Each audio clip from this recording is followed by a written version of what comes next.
네, 반갑습니다. 네. 그 세계적인 정신의학자라고 하네요. 그 스탠리 블록이라는 박사가 연구를 했는데 정신의식적으로 나를 넓히면 넓힐수록 그 고통이 저절로 줄어드는 현상 이런 것을 발견했다고 합니다. 뭐 이를테면 예를 들어 이제 두통이 있던가 두통이 있는 사람이 있어요. 그럼 그 두통이 있는 사람이 머리가 여기가 지금 아프다라고 느끼지 않습니까? 그런데 상상으로 생각으로 눈을 감고 이 머리 크기가 지금 요만한 머리가 아니라 이렇게 커졌다고 생각하고 막 엄청 커졌다고 생각하고 또 막 이 한없는 그 지구만해졌다라고 이렇게 상상으로 점점 내 머리가 또 나라는 존재가 무한하게 광대하게 이렇게 넓어졌다라고 그렇게 이제 점차 상상만 시켰는데도 불구하고 요만큼이 내 머리라고 생각했을 때는 머리가 막 너무 아프다가 머리를 확장한다고 생각하니까 두통이 이제 사라지더라는 것이죠. 어딘가 몸이 아플 때 내 몸이 이 개체 안에 나란히 육신 안에 갇혀있는 어떤 작은 존재다라고 생각했을 때 몸은 계속 아파질 수밖에 없는데 이것이 광대하게 넓어졌다라고 상상만 하더라도 그 병이 많이 사라지거나 그 고통이 많이 줄어드는 이제 현상을 발견했다라고 이야기를 합니다. 정신적으로도 마찬가지인데 내가 어떤 나라는 존재를 어떤 꽉 막힌 존재로 어떤 제한된 존재로 의식적으로 생각을 하는 것과 확장된 존재로 활짝 열린 존재로 생각하는 것은 전혀 다른 어떤 차원이라고 이야기를 합니다.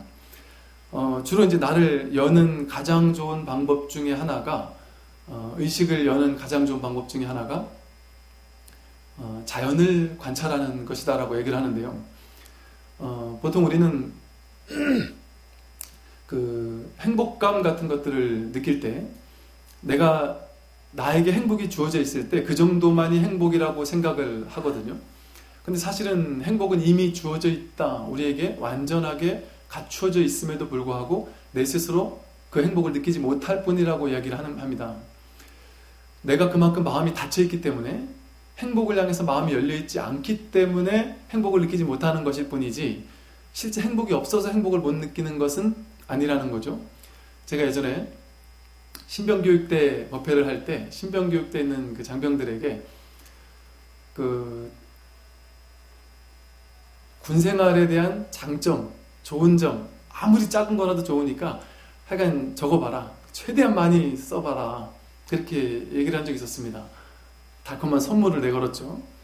그리고 이제 한 적이 있었는데 신병교육대 장병들은 이렇게 예를 들어 그냥 한번 다음 주까지 반야심경을 다 외워오면 뭐 포상을 주겠다 내지는 뭐 이렇게 이제 초코파이를 몇 개를 더 주겠다든가 뭐 이렇게 얘기를 했는데도 불구하고 저는 설마 해서 초코파이 한 꽉을 주겠다 이런 적이 있었습니다. 설마 반야심경을 외우는 사람이 몇 있겠나? 그래서 한 꽉 준다 해도 몇 꽉 나가겠나? 그 생각으로 이제 준다 했었는데 한 30명 정도가 반야심경을 한 주 만에 외워왔습니다. 한 주 만에. 그래가지고 뭐 6개로 줄이기도 하고 막 이래본 적도 있었는데요. 그때 이제 제가 그랬습니다. 이렇게 장점을 아무리 작은 것도 좋으니까 한번 적어봐라 했는데 가장 많이 적은 친구가 A4용지 몇 장을 앞뒤로 빡빡하게 한 1000개가 넘게 적었습니다. 그걸 보니까 아주 그야말로 막 작은 것에서부터 다 적었는데요. 이 군생활이 그것을 이제 제가 그날 친구들이 이제 적은 것들을 쭉 하나씩 읽어줬습니다. 읽어주면서 봤더니 뭐 그렇게 뭐 대단한 무언가가 있는 것들은 아니에요. 군생활을 하면서 내가 좀 더 건강해진다. 아침, 점심, 저녁 꼬박꼬박 챙겨 먹을 수 있다. 뭐 숙제나 시험 공부 안 해도 된다. 뭐 엄마의 잔소리 안 들어도 된다. 뭐 강원도다 보니까 강원도 공기가 좋아서 좋다. 전국 팔도에 있는 온갖 가지각색의 친구들을 만남으로써 내가 어떤 뭐 이게 넓어진다. 뭐 온갖 것들을 하나하나 적었는데 그걸 이제 읽어주는 데만 막 그냥 한 도패를 다 썼어요. 그런데 신기했던 점은 그것을 수천 개가 되는 것들을 제가 찍어가지고 몇 가지씩만 이렇게 얘기를 줬더니 그 얘기를 듣고 난 장병들이 정말 처음에는 이걸 뭘 이 말도 안 되는 이런 일을 시키는가? 이 군생활은 힘든 건데 이게 아무리 장점을 생각한다고 해서 좋아지겠나? 이렇게 생각을 했다고 하는데 그걸 함께 많은 친구들과 함께 읽었고 났더니 이 친구들이 야, 저는 사실 그렇게 생각을 해본 적은 없었는데 이렇게 마음을 바꿔보니까 정말 놀라운 이렇게 많은 장점들이 있다라는 사실을 전혀 생각지 못하고 살았다. 이렇게나 많은 좋은 점들이 있는데도 불구하고 단점, 힘들 거라는 점, 이런 점들만 내가 생각을 하고 살았다 보니까 내가 온통 군생활이 힘들 거라는 것처럼 이렇게 딱 사로잡혀 있었다는 것이죠. 이게 이제 우리 의식이 이와 비슷한데요. 하루는 어떤 스님께서 옷막을 지으시려고 벽돌을 가지고, 벽돌을 예를 들면 한 1000여 장 이상을 옷막을 짓느라고 쌓았는데 나중에 다 벽돌을 쌓고 나서 저 뒤로 가서 이제 다 지었다 하고 이제 이렇게 바라봤더니 벽돌에 딱 2장이 잘못 놓여져 가지고 삐뚤게 놓여져서 이 아주 그냥 벽 전체가 형편없이 이렇게 그 2장 때문에 아주 그 실패를 했다는 겁니다.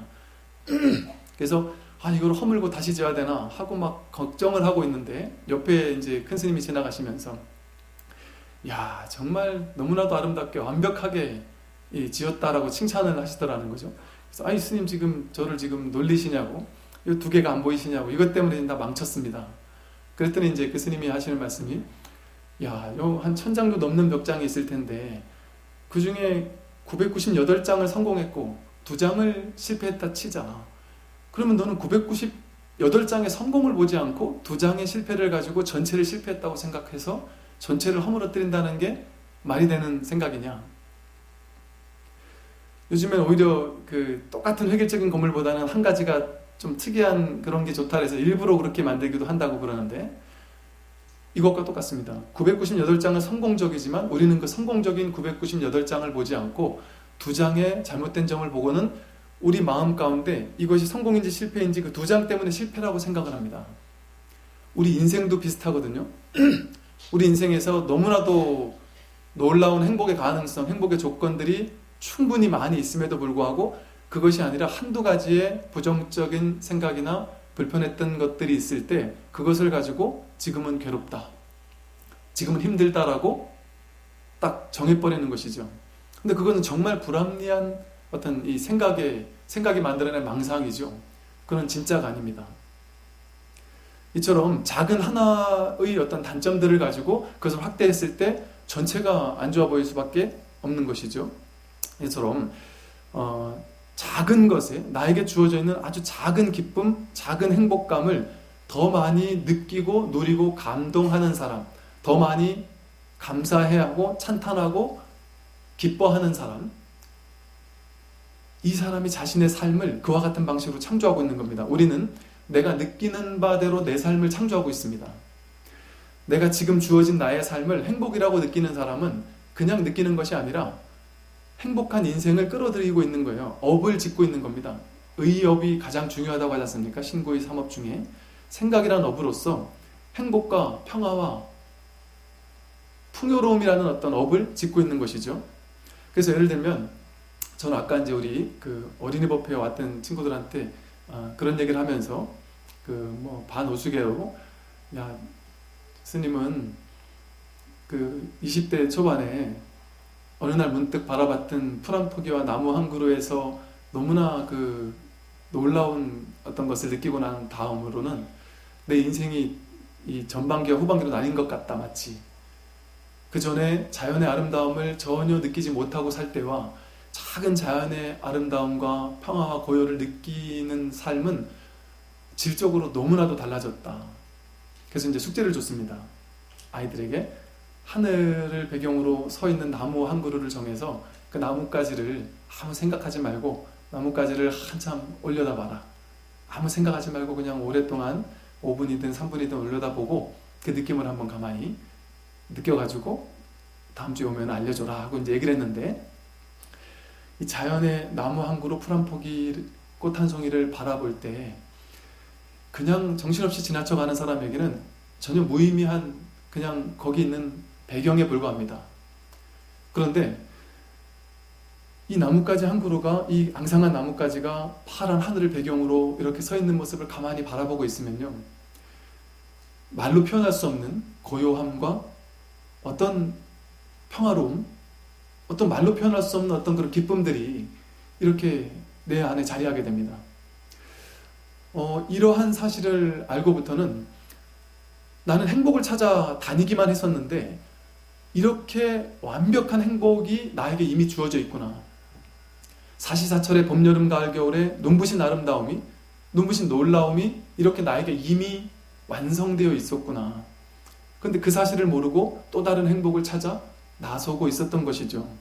이미 주어져 있는 행복을 누리지 못하는 사람에게 또 다른 행복은 올 수가 없습니다. 왜냐하면 내가 무엇을 느끼고 누리느냐에 따라서 내가 느끼고 누리는 것이 앞으로도 계속됩니다. 동일한 것이 계속됩니다. 사기꾼들은요, 여기에 가서 사기를 치다가 내가 잘못했으니까 사람들이 나를 안 좋게 보니까 내가 이제 이걸 다 그만두고 딴 곳으로 이사를 갑니다. 거기서 새롭게 시작하리라. 이 사기의 업이 있으면 어딜 가도 계속 사기를 치고, 또 사기를 당할 업이 있는 사람은 신기하게 가는 곳마다 이 사람 저 사람에게 사기를 당하더라고요. 왜냐하면 그것은 외부의 문제가 아니라 내 마음의 문제이기 때문입니다. 그래서 지금 주어져 있는, 나에게 주어져 있는 행복을 적으라고 한다면 아마 수천 수만 개를 적을 수 있을 겁니다. 근데 그 많은 행복의 가능성들을 제껴놓고 나에게 없는 것, 내가 더 원하는 것, 그런 것만을 끊임없이 추구하고 산다는 것. 우리 인간의 삶에서 가장 큰 절망은 뭐냐면 추구하며 산다는 겁니다. 물론 내가 좋은 것들은 추구해야 되지 않습니까? 물론 이제 당연히 그렇습니다. 그런데 지금 이미 갖춰져 있는 것보다 갖춰지지 않은 더 많은 것들을 얻고자 하고 끊임없이 쫓는 삶, 앞만 보고 향해 달려가는 삶, 그런 삶은 우리에게 진정한 행복을 가져다 주지 않습니다. 왜냐하면 앞만 보고 쫓아가는 삶은 그것이 아직 이루어지지 않았다라는 의식을, 마음을 연습하게 만듭니다. 이 마음 공부라고 하잖아요. 마음에서 뭐가 연습되느냐가 중요한데, 앞만 보고 쫓아가게 되면, 미래를 향해서 막 달려가기만 하면 지금은 없는 무언가를 향해서 쫓아가는 거잖아요. 쟁취하려고 달려가는 거잖아요. 그러니까 내 마음속에 뭐가 연습되냐면 없다라는 궁핍감, 결핍감들이 연습되게 됩니다. 진짜 내가 여기서 성공하고 싶다, 이 일을 해내고 싶다 한다면 그 일을 향해 쫓아갈 게 아니라 그 일에 대해서 감사함과 고마움과 만족감과 기쁨을 느낄 줄 알아야 됩니다. 이게 아주 신기한 점이요. 마음속에서 기쁨과 열정을 느끼게 하는 무언가가 있지 않습니까? 그래서 우리가 그걸 통해서 기쁨과 열정을 느끼면 그걸 하는데 전혀 힘이 들지 않아요. 그걸 할 때 그냥 기쁘고 열정을 느껴서 밤새 그것을 하더라도 전혀 힘이 들지가 않습니다. 그렇게 에너지를 잔뜩 썼는데도 오히려 에너지는 남아돌게 됩니다. 그게 이제 무위법이라고 하는 건데, 그렇게 기쁨과 열정을 느끼는 것에서는 무위의 힘이 생겨납니다. 그렇게 되면 우리는 전혀 힘들이지 않고도 모든 것을 이룰 수 있는 무한한 가능성의 세계로 접속을 시작하게 됩니다. 그러나 무언가 추구하게 될 때 나에게는 없다라는 것들을 자꾸만 마음에서 연습을 하게 되기 때문에 어떤 미래가 오느냐 하면 없고 결핍되고 궁핍한 이런 미래가 내 인생에 창조될 수밖에 없는 거죠. 업보로서 그것이 나오는 것이죠. 그래서 지금 이미 있는 것을 누릴 줄 모르는 사람은 더 많은 것을 가진다 할지라도 잠깐 기쁠 뿐 조금 있으면 또 괴로울 수밖에 없어집니다. 아무리 기쁜 것도 잠깐 기쁘지 시간 지나면 또 맹맹해지잖아요. 그래서 천상세계에 있던 수많은 기쁨을 누리는 수많은 천상세계 신들이 천상세계는 너무나도 기쁘기만 한데 이것도 하루 이틀이지 수천 년만 계속 기쁘니까 그거 말고 다른 거, 좀 고통이 있지만, 박진감 넘치는 고통이 있지만 그 고통을 통해 무언가를 배우고 깨달을 수 있는 가능성의 세계, 바로 인간계에 지원해서 온다는 것이죠. 그래서 이곳에서 더 많은 기쁨을 느끼려면 내가 더 많이 확장되어 있어야 되고 더 많이 열려 있어야 되고, 그 열려있는 마음이 있을 때, 활짝 열린 마음이 있을 때 그 열린 마음 속에 이미 있는 기쁨과 즐거움을 충분히 느끼고 누리고 감동할 수 있는 마음의 상태로 바뀌게 됩니다. 뭔가 없는 것을 추구하는 상태가 아닌. 그래서 제가 깨달은 것이 그거였습니다. 이 자연의 아름다움을 우리 가슴에 담고 있는 사람은요, 아무리 힘들고 괴롭고 번잡하고 마음이 복잡하다가도 멀리 있는 숲을 바라보기만 해도 갑자기 우리 모드가 바뀌는 것 같은 느낌이 듭니다. 막 정신없고 복잡하고 막 일을 하다가도 잠시 쉬는 시간에 나와서 나무 한 그루를 바라보고 숲을 바라보기만 해도 모드가 탁 바뀐다니까요.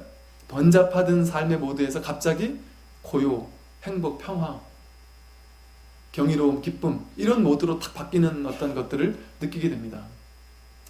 제가 이 말씀을 드리는 이유는요, 이것을 느끼는 사람만 느끼지 않을까라고 생각을 했는데, 제가 강원도 양구에 있을 때 이런 얘기를, 강원도 양구의 자연이 너무너무 아름답습니다. 지오피에 한번 올라갔다 오면 그 봄에 꽃이 필 때, 여름에 숲이 우거질 때, 가을에 단풍 들 때 그 경치는요 정말 말로 할 수 없을 정도로 아름답고 경이롭습니다. 그래서 그 장병들에게 처음 지오피 올라간 다음에, 이야, 지난주 처음으로 지오피를 올라갔는데 이렇게 아름다운 경이로운 경치를 매일 볼 수 있는 여러분들은 정말 행복하겠구나 이랬더니 다들 피식 웃으면서 말이 되는 소리 좀 하셔라.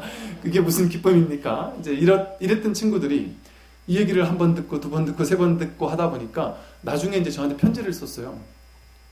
자신은 단 한 번도 태어나서 자연의 아름다움이 나를 기쁘게 하는 가능성에 대해서는 상상조차 해본 적이 없다는 겁니다. 왜냐하면 나는 어릴 적에 항상 자연 속에 살았기 때문에. 근데 그게 나에게 기쁨을 줄 거라는 것은 내 어떤 인생에서는 없는 일이라는 거죠.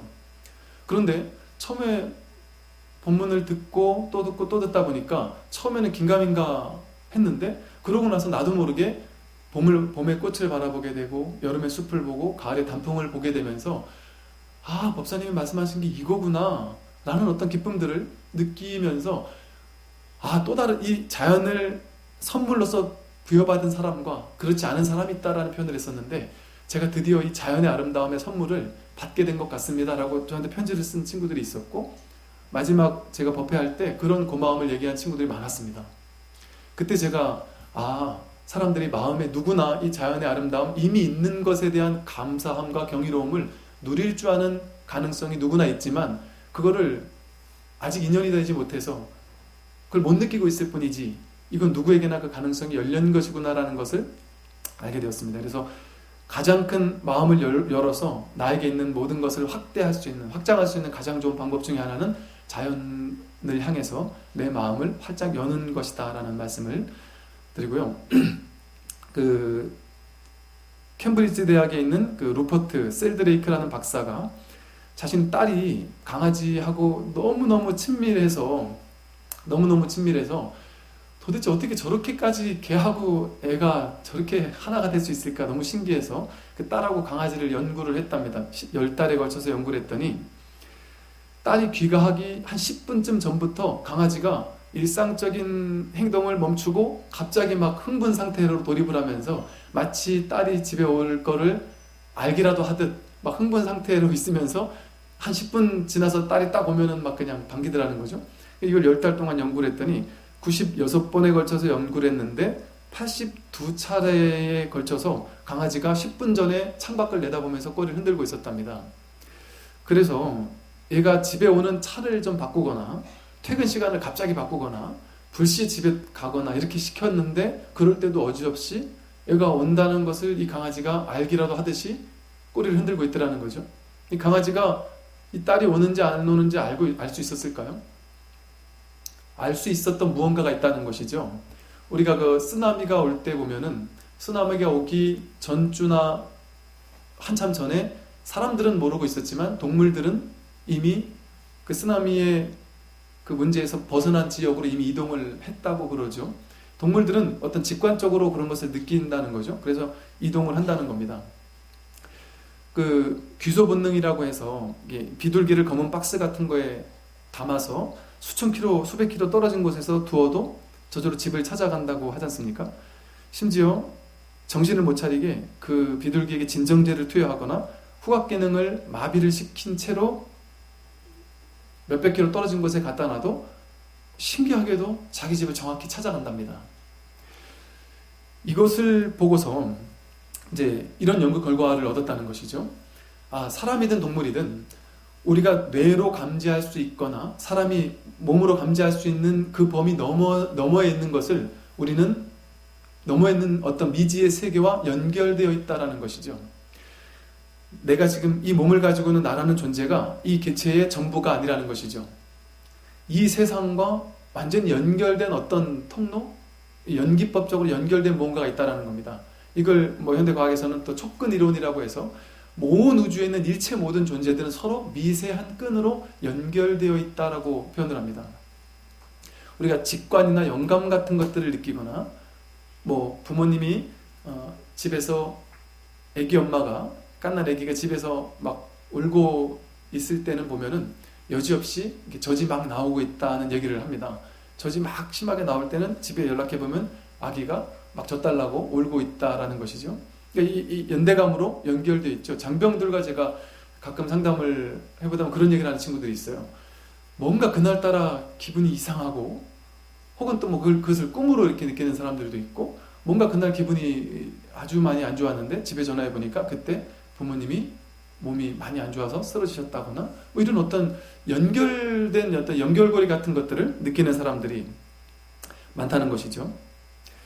우리가 어떤 특정한 생각을 하게 되면 그 생각은 우주 전체로 전파가 된다고 합니다. 내가 특정한 어떤 관심사에 꽂혀 있잖아요. 예를 들어 어떤 연구에 꽂혀 있다던가 어떤 부분에 이렇게 마음이 이렇게 가 있게 되면 마음이 그 분야에 가 있게 되면 놀랍게도 이 우주에서 동시성으로서 거기에 대한 해답을 보내줍니다. 어떤 궁금한 것이 있어서 이걸 풀고 싶거나 삶에서 뭔가 꽉 막힌 게 있어서 이걸 풀고 싶으면 우리는 뭐만 하면 되냐면 마음속에 간절한 의문을 품고만 있으면 됩니다. 우리의 정신은, 우리의 의식은 온 우주와 둘이 아니게 완전히 연결되어 있기 때문에 내 안에 의문을 품고 있으면 그 의문에 대한 답은 언제나 주어집니다. 이게 사실은 화두의 비밀입니다. 선사 스님들께서 화두를 잡고 씨름을 하면서 내가 누구인지를 밝혀내고 싶다라는 궁금증을 가지고 말도 되지 않는 어떤 화두의 구절 하나를 들고 이것에 담긴 낙처가 무엇일까? 참뜻이 무엇일까?에 대해서 궁금해하게 되면 화두라는 것은 어찌 보면 정말 허망한 말 같거든요. 아무 의미가 없는 말 같거든요. 그리고 그걸 머리로 헤아리지 말라고 그럽니다. 그냥 궁금한 의심을 가지고만 있을 뿐 머리로 헤아려서 풀려고 하지 말라고 합니다. 머리가 움직이면 답이 나오지 않습니다. 이게 화두의 비밀이에요. 여러분들이 어떤 의문이 있을 때, 삶에 어떤 답이 필요할 때 머리로 헤아려가지고 답을 찾으려고 하면 그것은 의식이, 머리가 만들어낸 답밖에 되지 않습니다. 근원적인 답이 되지 않습니다. 근데 본질적인 근원적인 답을 원한다면 생각을 딱 멈추고 그저 간절한 궁금증만 가슴에 품고 있으면 반드시 그 답이 나타납니다. 그건 어디서 오느냐 하면 우주 법계로부터 옵니다. 진리의 세계로부터 옵니다. 우리 안에 있는 이미 갖춰져 있는 부처로부터 오는 부처의 영역으로부터 오는 것이죠. 이걸 양자물리학에서는 우주적인 어떤 도서관 같은 것이 있는 것 같다라고 양자물리학에서는 가설을 세웁니다. 우주적인 모든 삶의 비밀과 삶의 이치가 다 담겨있는 어떤 도서관 같은 창고가 있는 것 같다. 그래서 사람들이 마음을 고요히 하고 있었을 때 혹은 자기가 어떤 간절한 궁금증을 품고 있었을 때 그 우주적인 도서관에서 그 답을 찾아내는 것 같다라는 것이죠. 그래서 제가 아마 말씀드렸지만 인류의 놀라운 발견들은요 동시간대에 동양에서 발명을 하고 나면 서양이나 인류 전체가 동시다발적으로 같은 연구의 결과를 얻는다고 합니다. 비슷한 시기에 이게 시절 인연이 되게 되면 시절 인연이 딱 맞아서 이제 문자가 개발될 때가 됐다라는 시절 인연이 오면 한 사람 두 사람만 문자에 대한 의식이 꽂히는 게 아니고 전 세계에서 동시다발적으로 거기 마음이 열리기 시작하고 그렇게 되면 거기에 대한 답이 동시다발적으로 주어진다는 거죠. 많은 사람들에게. 이걸 시절 인연이라고 하는데요. 이 놀라운 시절 인연 가운데 하나가 바로 지금의 시대가 가지고 있는 그 깨달음의 가능성이라는 어떤 동시다발적인 어떤 공명의 울림입니다. 지금 전 세계적으로 인류 역사 속에 단 한 번도 없었던 수많은 옛날에는 도인들 깨달은 사람들이 가물에 콩나듯이 났다면 지금의 시대는 동시다발적으로 깨어나는 사람들, 깨달음을 얻는 사람들, 깨어남의 공부가 동시다발적으로 전 세계에 가득 울리고 공명을 하는 시대라고 합니다. 이게 옛날에는 상상할 수 없었는데 지금은 하다못해 동사무소에서도 무슨 요가니 명상이니 이런 강의를 해요. 미국 같은 데서는요, 우리나라 무슨 라디오 스타 같은 이런 토크쇼 같은데, 유명한 토크쇼에 깨달음을 얻은 사람들을 초청해다가 토크쇼를 합니다. 오프라 인프리 쇼 같은데 깨달음 얻은 사람을 불러가지고 초대를 하고 전화 연결해가지고 궁금한 거 질문 듣고 받고, 옛날에는 상상할 수 없었지만 지금 뭐 법륜 스님의 증문즉설이 막 유명해지고 해민 스님이 책을 내면 종교를 떠나서 많은 사람들이 사보고 이러는 것도 하나의 어떤 그 힌트, 메시지라는 어떤 생각이 드는데, 전 세계적으로 지금 이렇게 영성운동, 깨달음의 운동 이런 것들이 언제, 인류 역사 속에서 언제 이런 때가 있었나 싶을 정도로 동시다발적으로 일어나고 있습니다. 지금 우리는 그래서 지금 이 부처님의 가르침이 전 세계의 수없이 많은 분야에서 과학, 무슨 철학, 종교, 사상, 심리학, 양자물리학 모든 분야에서, 의학까지 모든 분야에서 불교적인 연기법적인 사고방식, 연기법적인 지혜, 불교에서 말하는 이 깨달음의 지혜가 모든 분야에 지금 깃들고 있습니다. 그것도 놀랍게 빠른 속도로. 저희가 20년 전만 해도요, 불교 법문 듣는 거 쉽지 않았습니다. 제가 대학 다닐 때 법문을 듣고 싶은데 법문하는 절이 없었어요. 법문하는 스님도 별로 안 계셨고요. 책도 그다지 많지 않았고요. 지금은 인터넷을 이렇게 하면, TV만 틀면 언제든 법문을 접할 수 있는 이런 놀라운 시대인데도 불구하고 이 시대에 뒤떨어져서는 안 되는 겁니다. 지금의 시대는, 앞으로의 시대는 놀랍게 정신이 깨어나는 시대라서 정신적으로, 이걸 요즘엔 마음 산업이라는 표현도 쓰더라고요. 마음 공부에 이것이 새로운 시대에 아주 놀라운, 이거는 기계도 대신해 줄 수 없는, 알파고가 대신해 줄 수 없는, 이것이 깨달음에 대한 부분이거든요. 자신의 마음에 대한 부분입니다.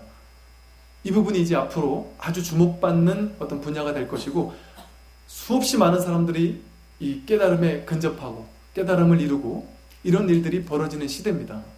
그래서 우리 원광사에서도 저도 이제 우리 3월부터 불교 아카데미를 지금 현재 이제 엊그제부터 접수를 받고 있습니다. 희망하시는 분들은 뭐 화요일날 저녁 때 7시 반부터 9시까지 불교대학 과정을 4개월로 딱 축소해서 이렇게 강의를 할 생각이고, 금요일날 오전 10시부터 12시는 경전의, 모든 경전에 나오는 가장 핵심적인 가르침들을, 경전 구절들을 제가 다 뽑아다가 이렇게 책을 만들었습니다. 그래서 그걸 가지고 모든 경전들의 핵심의 가르침들을 통해서 이 하는 목적이 단순하게 교리를 전달해주기 위한 목적이 아니라, 우리 이 용강사에 나오는 또 인연되는 많은 분들이 시절 인연이라는 이 깨달음의 시대의 시절 인연에 함께 공명하기 위해서, 이것을 통해서 발심을, 서원을 세워서 보리심의 씨앗을, 부처님께서 경전에서 그렇게 말씀하신 깨달음의 씨앗을 심어야 되는 시대지, 옛날처럼 아직까지도 언제까지 우리가 기복적인 불교나 방편의 불교에만 치우쳐서 그 정도의 수준을 깨달음의 전부라고 생각하고 불교의 전부라고 생각하면서 사는 시대는 이제는 지났습니다. 정말 이 생에 깨달아야 되는 것이지, 다음 생에 태어날지 안 태어날지, 다음 생에 있는지 없는지, 개나 돼지나 뭐가 돼서 태어날지 어찌 장담할 수 있겠습니까? 지금밖에 없어요. 깨달음을 얻을 수 있는 유일한 가능성의 시대는 지금밖에 없습니다. 그리고 그 깨달음의 씨앗을 심을 수 있는, 어찌 보면 여러분 인생의 놀라운 전환이 되는, 어쩌면 여러분 인생의 가장 중요한 깨달음의 씨앗을 뿌리는 그 강의가 될 수도 있을지도 모르겠습니다. 제가 이렇게 꼬시는 거지만 꼬시는 이유가 있어서 꼬시는 겁니다. 그래서 아주 어찌 보면 인생에서 아주 중요한 기회가 될 수가 있다라고 저는 제가 잘나서 그렇다는 얘기가 아니라, 이 불법을 제가 방편에만 치우쳐 있다가 이 본질적인 법이라는 것을 눈을 뜨면서 너무나도 놀라운 것들을 알았기 때문에, 이것을 제 혼자만 이렇게 알고 있기는 너무 억울합니다. 함께 공부를 해야 된다는 이런 생각이 들고요. 제가 이것만 마저 말씀을 드리면, 이 텅 빈 우주에서 이 러시아 심리학자 블라디미르 라이코프라는 박사는 사람들에게, 학생들에게 그 유명한 미술가였던 렘브란트를 생각하면서 나는 렘브란트다라고 상상을 하도록 시킨 다음에 그림을 그리라고 했더니, 평소 그 사람의 그림 실력보다 월등하게 그림을 잘 그리더라는 겁니다.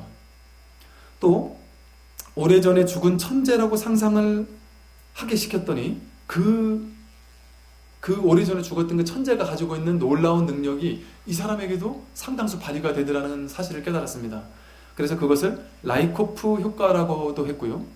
또 웬 윙거라는 심리학자는 천재 빌리기라고 해서 시험 보기 전에 학생들한테, 수학 시험을 보는 학생들한테 나는 수학 교수다 라고 상상을 하도록 5분 동안 상상하도록 시켰습니다. A그룹은 나는 교수다라고 상상하도록 시키고 B그룹은 그냥 놔뒀는데, 나는 교수다라고 상상하도록 시킨 A그룹이 월등하게 성적이 좋았다는 겁니다. 잠시 동안 상상만 했을 뿐인데도 불구하고 월등히 좋았다. 영어 실력이 도찐 개찐인 친구들을 대상으로 한 그룹에는 나는 외국인이다, 나는 미국 사람이다 이렇게 상상하도록 시킨 다음에 외국인하고 대화를 시켰더니 대화가 잘 통하더랍니다. 제가 인도에 갔을 때 제가 영어가 좀 또벅또벅거려서 대화를 잘 못하는데 한 번은 너무 불합리한 일을 좀 당했습니다. 그래서 그 집 주인이 저한테 너무 불합리하게 처음에 계획했던 게 아닌 막 더 많은 몇 배가 되는 돈을 달라고 요구를 하는 거예요. 이게 아니다라고 얘기를 했는데 그 사람이 아주 그냥 쌩하면서 무조건 달라고 하면서 막 그러는 겁니다. 잠시 후에 저랑 한 이틀 있었던 그때 막 군대 제대해가지고 막 배낭여원 친구였는데 그 친구가 저한테 이야 이렇게 영어를 잘하셨어요? 처음 알았다고. 내가 뭔 영어를 잘해 했더니 여태까지 영어를 이렇게 잘한 적이 한 번도 없었는데 싸울 때 영어 엄청 잘하더라고. 그러면서 뭔가 이렇게 그 때가 딱 오면 갑자기 놀라운 능력이 발휘가 됩니다. 사람들은. 이게 이제 천재 빌리기라고 해서 그렇게 상상만 했을 뿐인데도 그러한 능력이 발휘된다. 그래서 즉 우리가 나를 내려놓는 순간, 나라는 것을 맑게 비우는 순간 우리는 이 우주 전체와 연결된다는 겁니다.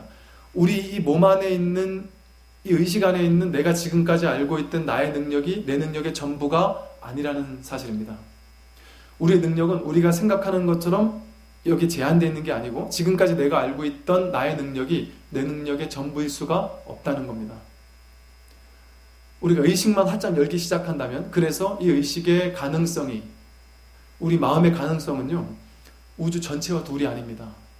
내 마음의 본성은 우주의 본성과 결코 다르지 않습니다. 그래서 한 마음이라고 하죠. 우주 전체가 한 마음으로 연결되어 있기 때문에, 그래서 이 무한한 가능성의 바다에는 불가능한 것이 없습니다. 우리는 우리 마음을 일으켜서, 이게 이제 연기라고 하는데, 마음을 일으켜서 마음에서 연기되어집니다. 무한한 가능성이. 그래서 여러분 꿈속에서는 이게 의식적으로 자각몽을 꾸는 사람들이 있다 그래요. 자각몽을 꾸는 사람은 마음 먹은 대로 꿈속에서 꿈을 창조해냅니다. 그런데 이 세상은 사실은 꿈과 같거든요. 견고한 물질 세계라서 이 물질을 무너뜨리려면 시간이 걸린다고 느끼지 않습니까? 이건 견고한 물질 세계가 아닙니다. 꿈의 세계와 비슷합니다. 이 세상은 견고한 물질이 아니라 마음으로 이루어진 허망한 꿈의 세계입니다. 꿈속에서 빌딩을 지으려면 지을 수 있겠죠. 꿈속에서 뭔들 못하겠습니까? 대통령도 되려면 될 수 있습니다. 사실은 이 세상은 꿈과도 같은 세계입니다. 근데 그 꿈을 어떻게 만드느냐? 이 마음을 가지고 만듭니다.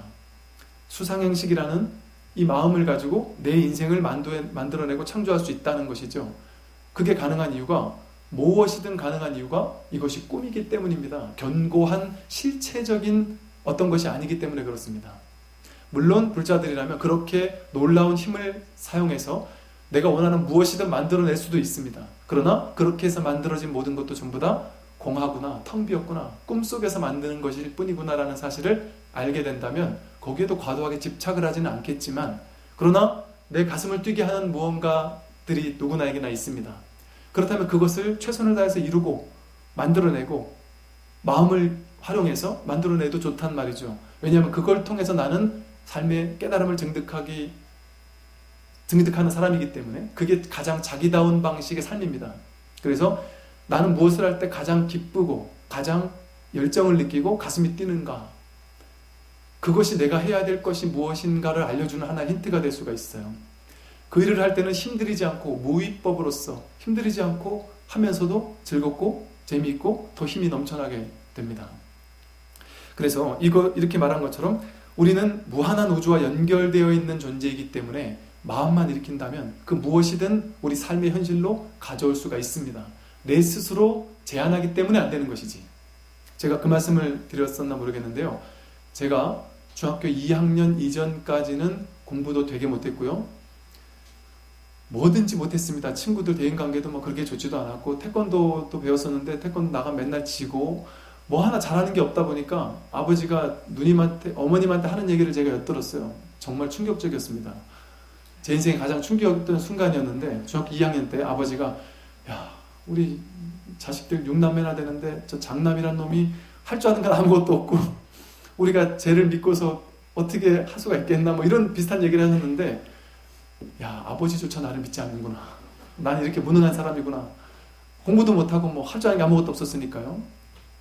학교 음악 선생님이 저 고모였습니다. 고모가 시집을 가야 되는데 시집을 미루고 저를 공부를 시키겠다고 중학교 1학년, 2학년 내내 토요일, 일요일 날 저를 붙잡아 놓고 공부를 시켰습니다.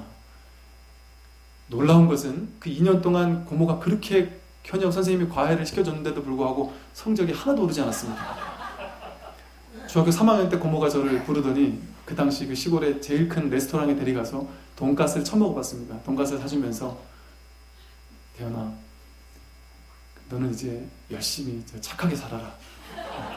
뭐 똑똑하게 살 필요는 없을 것 같고, 착하게 살아라. 그러면서 이제 다음 주부터 학교 안 와도 된다. 비로소 포기를 하셨더라고요. 포기를 하셔가지고, 야, 이제 난 놀아도 되는구나. 근데 놀려고 보니까 여학생들이 제일 궁금할 때잖아요. 사춘기 때니까. 그랬더니 친구들이 막, 야, 우리 교회 가면 여자들이 많다. 예쁜 여자들이 많으니까 우리 교회 가자고 막 꼬셔서 교회 가기로 했습니다. 그런데 갑자기 옆에 있던 어떤 친구가, 야, 우리 절에 가면 예쁜 여자친구 더 많다. 이렇게 얘기를 해서, 거짓말 하지 마라. 절에 할머니들밖에 없지 않겠냐. 그랬더니, 아, 우리 절은 아니라는 거예요. 그래서 그 절에 갔는데, 그 절에서 우리 스님께서 정말 저를 놀라운 눈빛으로 보시면서 대뜸 첫 마디가, 넌 도대체 뭘 원하는지 모르겠지만 너는 마음만 내면 하버드 법대도 갈 수 있다. 저는 그 얘기를 대뜸 하시더라고요.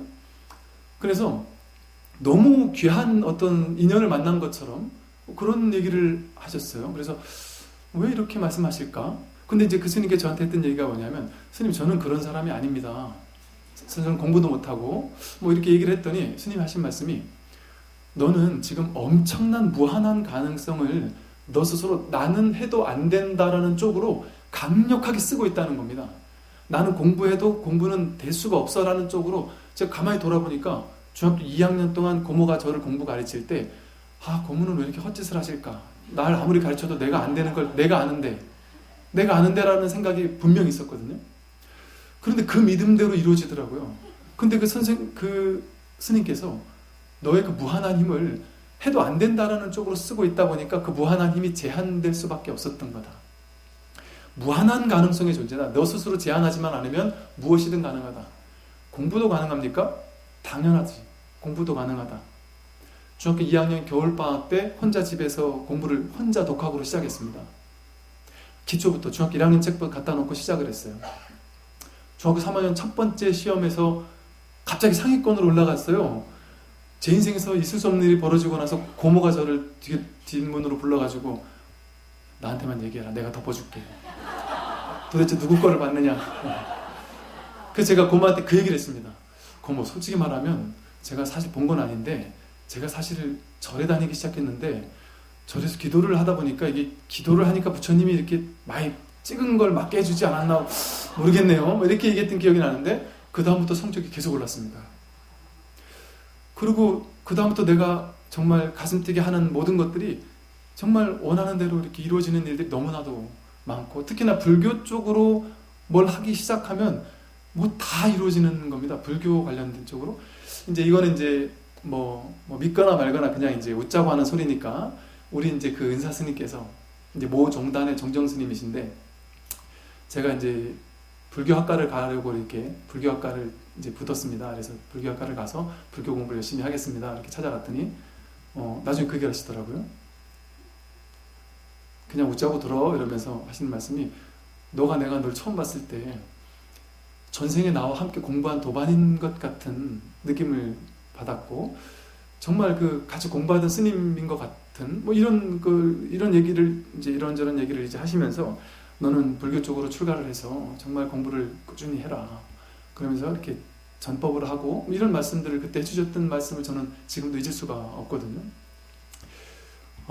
그때 스님께서 하여간 하셨던 말씀, 제 중학교 2학년 때 저에게 해주셨던 말씀의 핵심이 바로 이 얘기입니다. 이 학자들이 연구했던 수많은 이런 것들이 바로 그 스님께서 해주셨던 그 말입니다.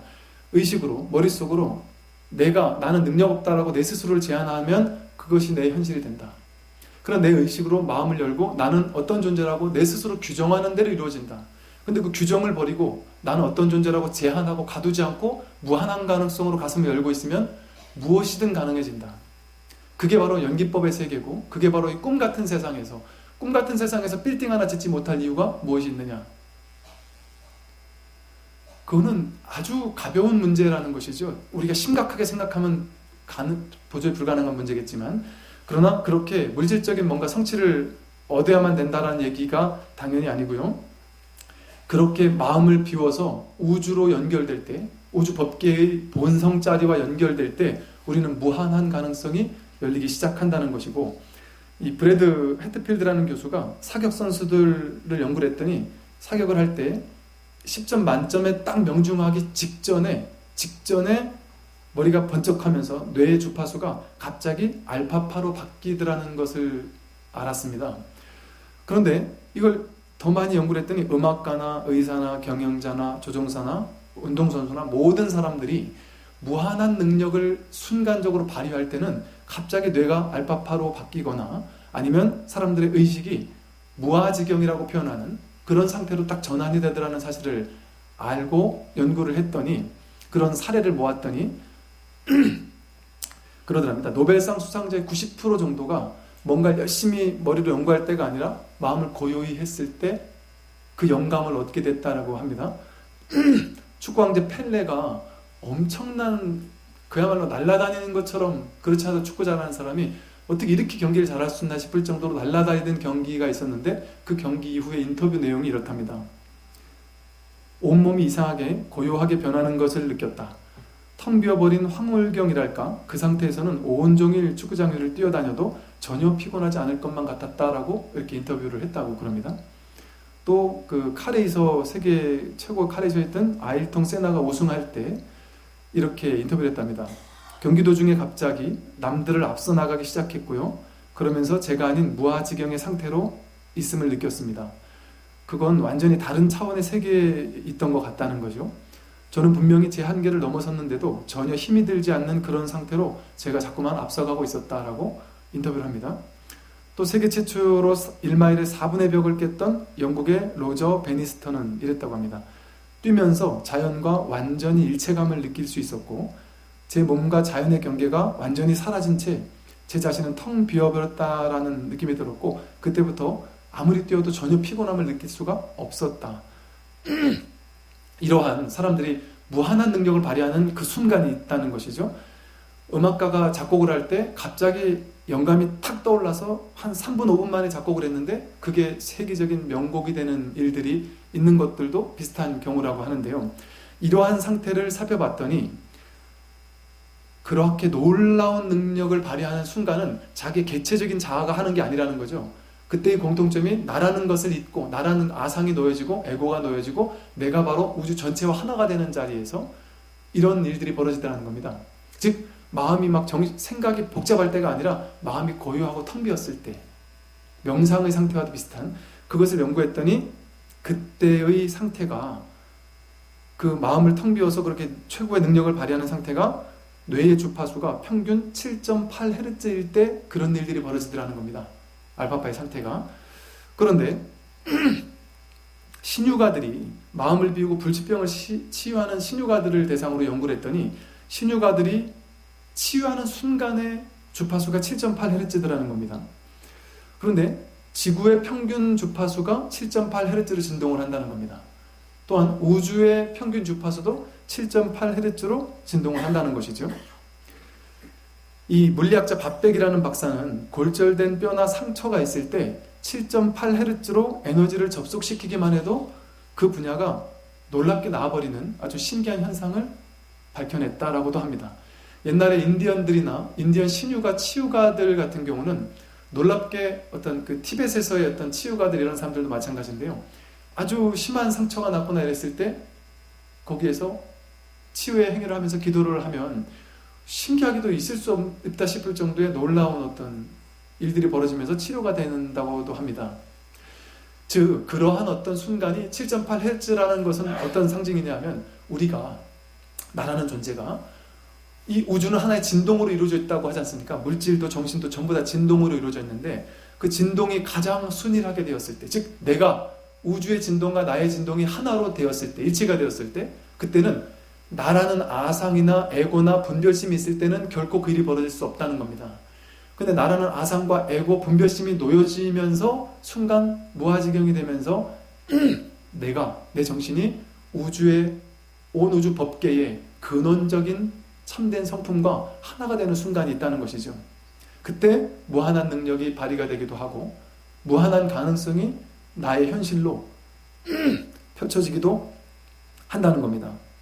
그래서 이러한 텅 빈 무의 공간, 공의 공간, 이 무한한 가능성의 에너지로 가득한 공간을 양자 물리학에서는 양자 스프라고도 했고, 이 공간을 아인슈타인이나 파인만이나 막스 플랭크라는 박사들은 창조의 공간이라고 표현을 했습니다.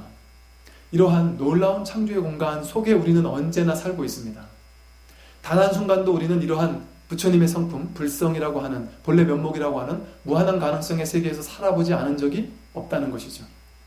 그래서 여러분이 내 스스로 나는 능력이 없어, 나는 해도 안 돼, 나는 원래 가난해, 나는 원래 성격이 이렇고, 나는 원래 외모도 이렇고, 나는 원래 부족해, 이렇게 자기 스스로를 어리석다고 규정짓고 살 것인지, 아니면 이 우주를 향해 완전한 무한 가능성의 마음을 열어서 나는 그 무엇이든 될 수 있고 그 무엇이든 가능한 현실로 바꿔낼 수 있는 무한 가능성의 존재다. 내가 살고 있는 지금 이 삶의 장이라는 것은 무한 이 창조의 공간이고 영점장의 공간이고 무한 불성이 살아 숨쉬는 공간이다 라고 믿기 시작한다면 그것이 여러분들의 삶의 현실이 될 겁니다. 이 부처님의 가르침은 마음 공부라고 하는데 어떻게 마음을 쓰면 이 꿈의 세계를 놀랍게 바꿀 수 있는지, 이거는 한 10장이 있다면 그 중에 1장, 2장 정도밖에 안 되는 아주 작은 부분에 불과합니다. 그것이 전부가 아니라 그것을 넘어서는 이 무한한 깨달음의 공간과 하나 될 수 있는 그 무한 가능성이 여러분 앞에 깨달음의 씨앗으로 놓여 있습니다. 그래서 이 가장 중요한 것이 경전에 수도 없이 나옵니다. 가장 중요한 것이 우리 사홍서원에도 보면 번뇌를 다 끊으리다, 뭐죠? 처음에 중생을 다 건지오리다, 번뇌를 다 끊으리다, 다음에 법문을 다 배우리다. 법문을 배워야지만 불도를 다 이룰 수가 있습니다. 법문 듣는 것이, 불법을 가까이 하는 것이 가장 중요한 수행이고 공부고, 수없이 많은 깨달음 얻은 사람들은 수행하다 깨닫는 것이 아니라 법문 듣다 깨달았습니다. 언하대오라고 해서 이게 모든 선의 전통입니다. 법문을 가까이 하고 이 법을 가까이 하는 삶을 살아야만 그것이 저절로 우리를 수행시켜주는 겁니다. 별다른 수행이 필요한 것이 아니다.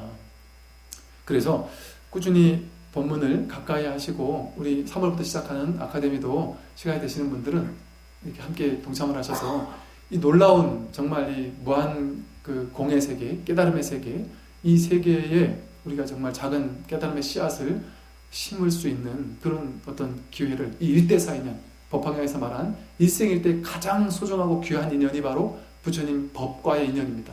그래서 일대사 인연을 여러분 스스로 놓치지 말고 잡으셔서 이 마음 공부의 한 해로 오늘 삼으시면 좋겠습니다.